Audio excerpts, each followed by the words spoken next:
Hey everyone, it's me, Leetin. We're playing more Hiveswap. Woo hoo hoo woo hoo. What's next? Oh, Caraco. I remember Caraco. Caraco Piero, which, clown in French. Wow, nice. Having learned the dangers of using the public thoroughfares, you've taken to dodging down byways and skulking into rear areas, trying to spy out individuals who look ripe for friendship while avoiding the more criminally insane denizens. Just now you follow the winding footpath through the undergrowth surrounding a neighborhood where the local hives are spaced far apart. You came creeping along this footpath for safety. You should have known better. The underground here is like one of the other life forms of Alternia. You evolved to relentlessly purge the gene pool of the weak and the reasonable. Coiled, spring-loaded stalks of foot-long thorns, flag-waving bushes with razor-edged leaves, which in turn crowd tentacle flora with toothed lobes, oozing liquid that hisses and smokes even touches the ground. Extreme caution is needed just when it's needed in every circumstance on the planet. While your time on Eternia has gotten you accustomed to injuries, you still shrink from being impaled or sprung thorns or dissolved in acid. You should have known that eventually you would have to come up with against local flora. So here's besides greatly avoiding poison fronds but trying not to step on trigger roots. But suddenly your vegetative focus is interrupted. You hear footsteps on the path and then around the corner comes a small figure.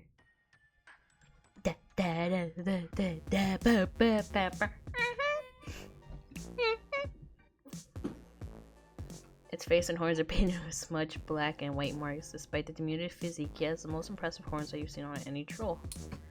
Oh, there he is.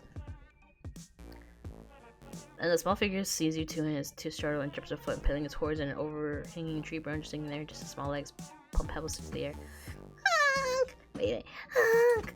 You beg the small person's pardon and assure him that you were fully as startled as he.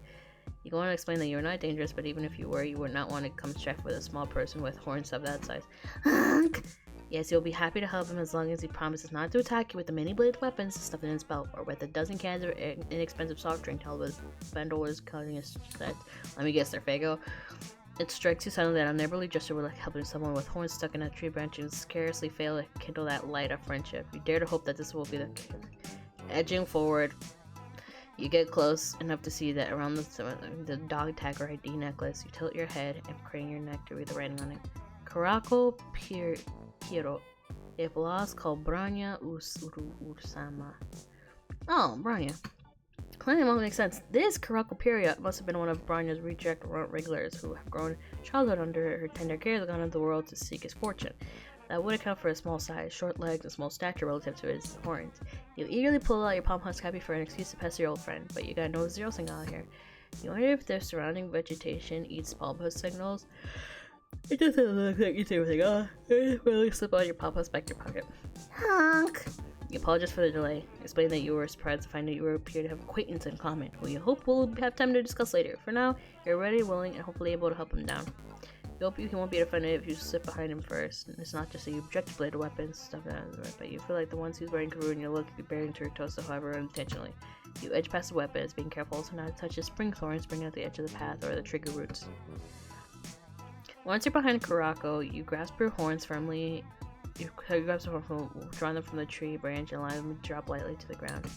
Honk! Why do you have a gold tooth? You're a kid. You tell him that he's very welcome. There's a moment of awkward silence. You try to think of something else to say. Fortunately, your new potential friend is not as devoid of the social graces as you are and gets the conversation ball rolling himself. Honk? Explain that you are indeed a stranger in these parts and that you actually don't fit into any of the hemospectrum categories. Alright. Although not quite as strange as you used to be, you'd like to think. You're really starting to blend in with the local color. Honk? Well, you'd rather not exhibit your blood just now. You're a couple of quarters low due to the robust conditions of Alternia, some of which you recently had the honor of encountering. Honk! You sympathize. Singing along these hidden paths in the Alternia woods can be tough on the morale. The smell alone is enough to make strong men weep, and the vegetation looks like it's designed by the Marquis de Sade. What? No, not that he knows who the Marquis de Sade is.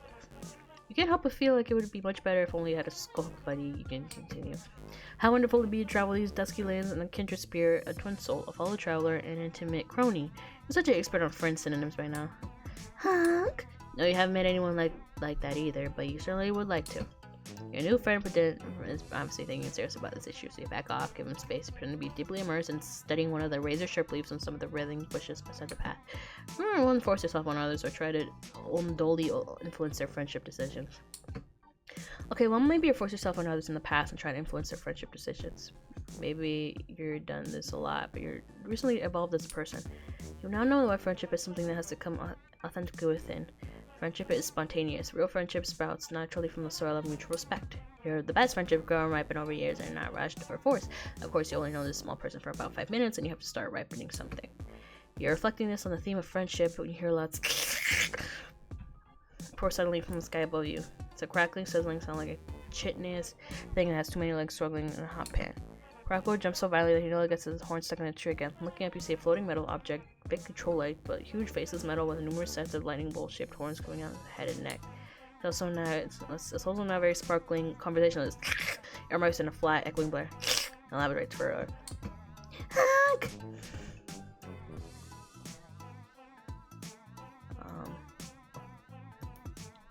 I don't know, cause wait, I forgot which one. It is that like some like really creepy and fucked up time shit happens. I don't remember. I don't remember really. Wham wham wham wham wham. I don't remember. Fuck.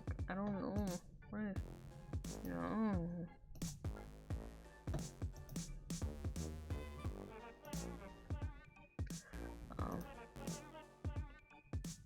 I don't know. Run a drone. I don't know because my eye is hurting for a little bit. My eye has some eye boogers. I'm gonna do this one. You leap to your proto-friend's aid. Thinking quickly, you push Karako against a large rock that's just in the other ground nearby and jump in front of him, shielding him from the drone within your body. And then pretend to be leaning against the rock in the attitude of Trinko or Pros. Several of the bladed weapons of Karako's belt poke you in the ass, but you don't let this show you're on your face. Instead, you yawn elaborately and check your wristwatch. You don't have a wristwatch, but you think drones know what a wristwatch is. You tend to smoke a non-existent cigarette. Again, you're not giving anything away because drones don't know what cigarettes are either. But the drone has apparently taken an interest in you. It floats down with the other trees on the ground. It has several beetles where you're pretending to relax against a rock. After a long day of hiking through this scented shit-smelled forest. It's quite terrific to actually the drone observes soullessly, making Karako jumps so several internal organs are threatened. However, you maintain what you believe the local populace will call a stiff upper whistle pillow. The drone's blank metal head studies you, or it could be studying anything in the opposite direction, or even taking the drone equivalent of a piss. You can't really tell from his expression, because it has no features to make expressions with. This examination, non-examination continues for some time.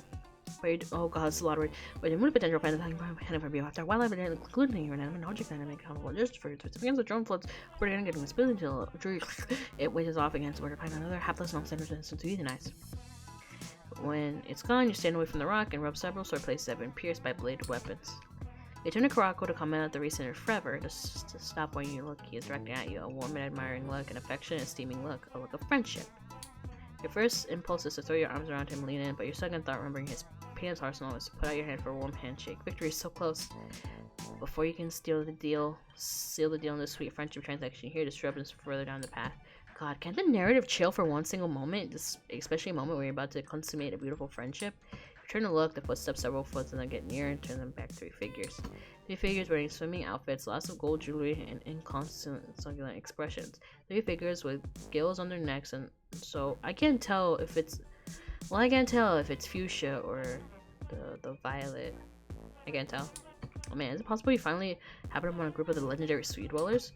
They stop short when they see you and Karako, obviously startled. They study you study them. Then Finhead Interloper 1 has 1 piece and diamond earrings, whispers to her companions, and all 3 burst out laughing. Finhead Interloper 2 in a violent wetsuit. Violet, okay, it's Violet. And Ring slaps her thigh, and Finhead Interloper 3 is checked in swimming trunks, holds his head sides. Part of you is relieved. Laughing drives with the devil is the best medicine, and in any event, better than homicidal mania. On the other hand, this laughter isn't friendly. It's cold, mocking, and supercilious. These Sea Dwellers are obviously laughing at you, not with you. You notice Aww, he's so cute. Notice Karako's cheeks flushing purple under his face paint, and his jaws clenching. However, he stares with stony dignity at the interlopers. It just makes him laugh harder. The first Sea Dweller says, "Hey, what are you two supposed to be? Shrimp Cassidy and Squamous Kid," says her second companion. A cold-bait minnow and his mutilated soft-shell crab, says her third. Looks like the minnow one. Minomo.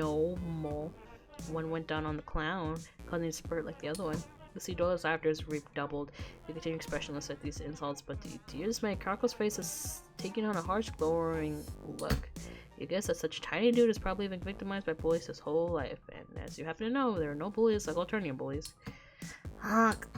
Tell him to let that talk all that shit they want. Don't let them repoke him. They're trying to get him to do something stupid. If he doesn't react, they'll get bored and go away. Honk! No, remember that drone? It's probably still around here somewhere. So just get on their heads and you could be rendered into Mother Grub feedstock. Hey, bottom feeders, no whispering when you're in the process of your feathers. What?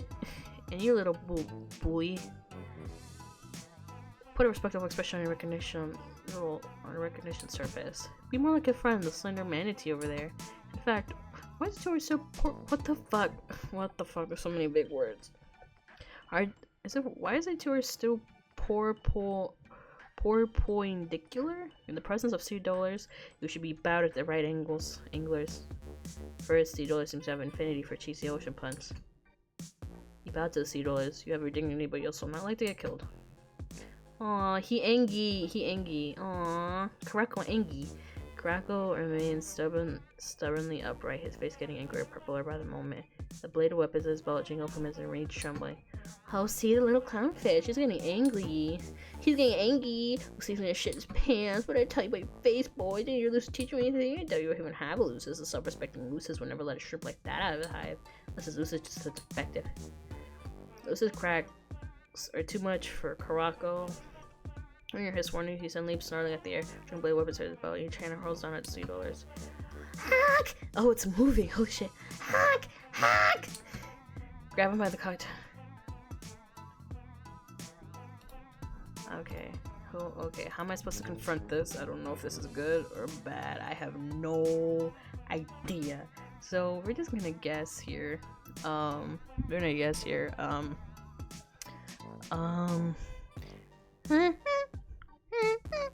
That's my best honk impression.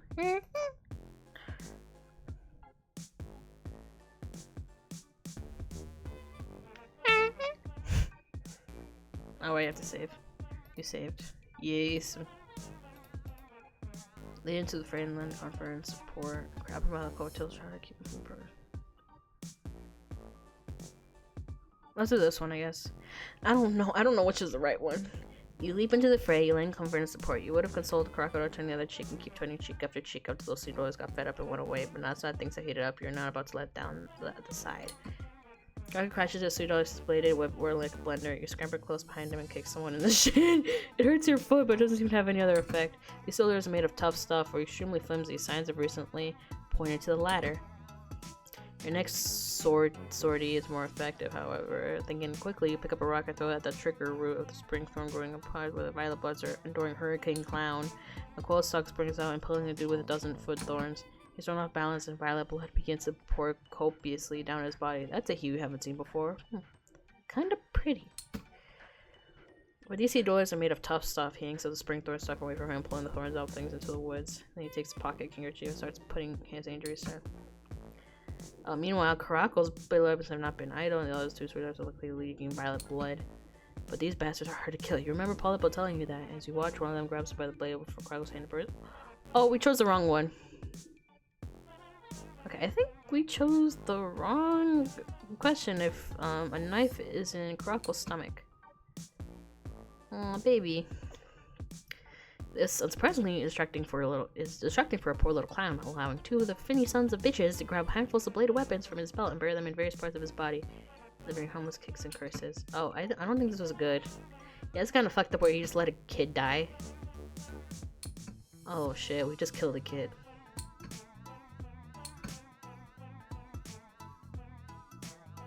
That's not fucked. What the fuck? Oh, this is the fucky one.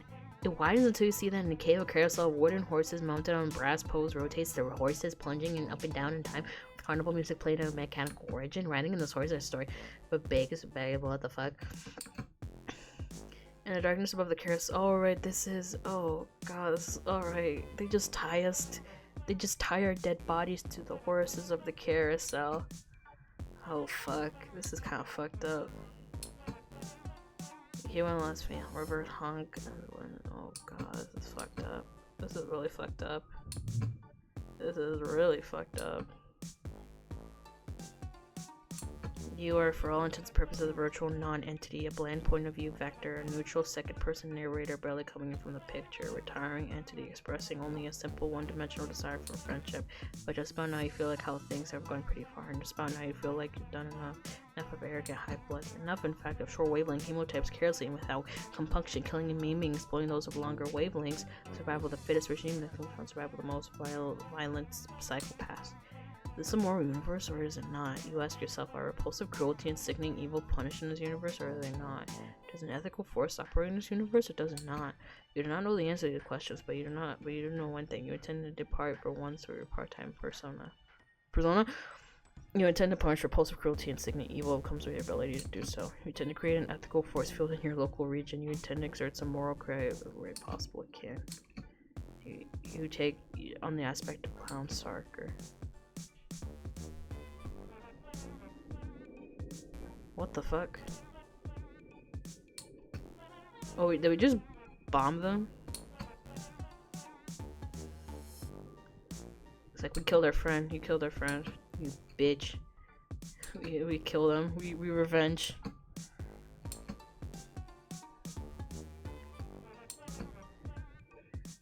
And this is fucked. I was right. This is kind of fucked. This is very fucked. Karako, the horse next to Karako realized the planet's universe, dimension, reality, principality, cosmos come and go, but friendship is forever. Shh. Friendship. Damn.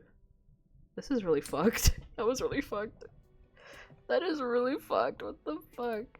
Oh, of course we didn't get it. But okay, so that was kind of fucked. That was very fucked. They'd be like, "Hey, you killed a kid," and they put his body on a carousel just for funsies. You know what? You leap forward and grab Karako by the coattails or by his belt. You aren't actually sure what a coattail is. Jesus, he's strong. You can barely hold him. He's like trying to restrain a small truck. His legs rotate wildly, kicking up in a cloud of dust, and his branches blending weapons wildly in the direction of the sea dwellers. For a sort of moment in which they jump backward, the sea dwellers have started to laugh again, coming with more stupid insults and fish puns. This is not helping. Karako runs twice as hard, honks twice as loudly, shakes his weapon twice as threateningly. Hey, hey, you shout at Karako, trying to be heard above the fracas, holding on to your all might and digging on your heels. You have a mind, you have half a mind to just let him go to pay the sea dwellers back for their insults, but you try to keep a cool head. You're doing your proto friend much more good trying to restrain his wrath. You know you can see him wrapping his arms all around him, and now you get in front of him, holding it back with his straight arms, bellowing soothingly to his face, trying to avoid the bladed weapons he's brandishing.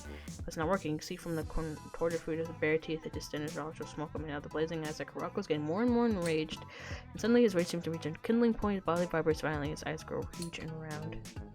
Oh. Wait, does nothing happen? Suddenly from his body, something a nuclear blast bursts everywhere as fear and violence sent you flying through the air like a scrap of paper in a gale. What the fuck? Are you hallucinating? You can see as you soar above the path, the sea dwellers aren't laughing anymore. In fact, they're screaming in terror and fleeing wildly, blundering in the rays, their leaves being impaled, their swing doors burned by pot acid, generally receiving the stern retribution of the way it's assholes. Then your head clouds with the tree burns and you're rendered unable to narrate for a while. Bup, bup. You wake up lying in the dust. As consciousness returns, you realize that you're lying in the path and returns further that a small clown painted figure is seated next to you. Quite calm now. He seems fondly that he seats you up. Honk! You smile in return and express relief that he realized that you were acting in his best interest, holding him back from the fin heads, and now, through largely because of the unexpected burst of clown sorcery or whatever that was, everything has turned out for the best. Hargle holds his arms for a hug, but then remember the blade of weapons in his belt sticks out his hand. You shake it warmly. Aww. Friendship! Karako's just a cute little kid. It's actually really cute. Anyway, I feel it's like that. Damn, that was fucked up. That was really fucked up. Holy shit. Damn. Anyway, bye.